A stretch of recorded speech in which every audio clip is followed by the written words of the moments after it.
দফায় দফায় চলছে সংঘর্ষ, এরই মধ্যে নিহত 2 শতাধিক। দীর্ঘদিন ধরে চলা এই সহিংসতা উত্তাপ ছড়িয়েছে শিক্ষার্থীদের মাঝেও। বলছি ভারতের মণিপুর রাজ্যের কথা।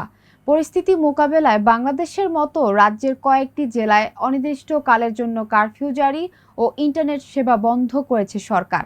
তবে কি বাংলাদেশের হাসিনা সরকারের পথেই হাঁটছে নরেন্দ্র মোদি? এই প্রশ্নের উত্তর খুঁজছেন কামরুজ্জামান আরিফ।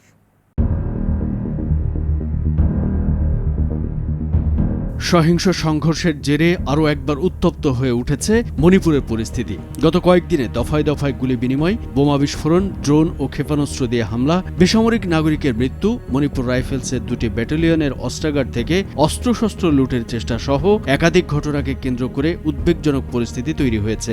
অবস্থা সামাল দিতে মোতায়েন করা হয়েছে বিপুল সংখ্যক পুলিশ ও যৌথ বাহিনী।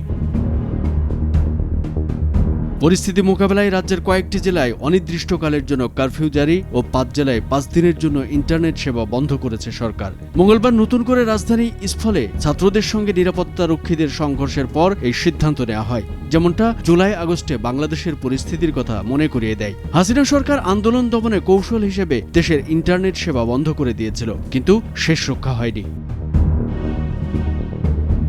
মণিপুরে সাম্প্রতিক এই সহিংসতা দিন দিন বেড়েই চলেছে। সোমবার ড্রোন হামলার প্রতিবাদে হাজারো মেইতেই শিক্ষার্থী সড়কে নেমে আসে। রাজ্যের গভর্নরের বাসার মূল ফটকের সামনে এসে পাথর ও প্লাস্টিকের বোতল ছুড়ে প্রতিবাদ জানায় শিক্ষার্থীরা। এ সময় রাজ্যের নেতৃত্ব ও নিরাপত্তা কর্মকর্তাদের অপসারণ দাবি করেন বিক্ষোভকারীরা। পুলিশ এক বিবৃতিতে জানিয়েছে, পরিস্থিতি নিয়ন্ত্রণে তারা টিয়ার গ্যাস সেল ও স্টান গ্রেনেড ব্যবহার করে। এদিকে বর্তমান পরিস্থিতি মোকাবেলায় কেন্দ্রীয় বাহিনীর আরও 2টি ব্যাটালিয়ন পাঠানোর সিদ্ধান্ত নিয়েছে মোদি সরকার। সিআরপিএফ এই 2 ব্যাটালিয়নে রয়েছে প্রায় 2000 সদস্য। সংবাদ মাধ্যম ডয়েচে ভেলে জানিয়েছে, মঙ্গলবার ইম্ফলে মেইতের ছাত্ররা বড় আকারে বিক্ষোভ প্রকাশের পর নড়ে চড়ে বসেছে রাজ্য সরকার। সরকারি আদেশে বুধবার ও বৃহস্পতিবার রাজ্যের সব সরকারি বেসরকারি কলেজ বন্ধ রাখার সিদ্ধান্ত হয়েছে।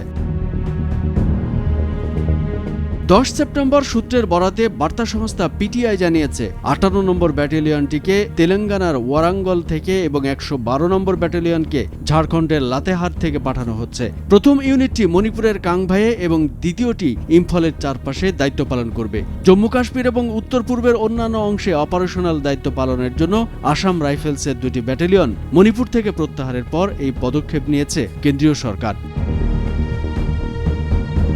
ভারতীয় স্বরাষ্ট্র মন্ত্রণালয়ের নির্দেশে বলা হয়েছে, নতুন এই 2টি ইউনিটের সবগুলো কোম্পানিকে সংঘাত কবলিত রাজ্যের বিভিন্ন অংশে ঘাঁটি তৈরি করতে হবে। গত বছরের মে মাস থেকে জাতিগত সংঘাতে মণিপুরে এ পর্যন্ত 200 জনেরও বেশি মানুষ প্রাণ হারিয়েছে।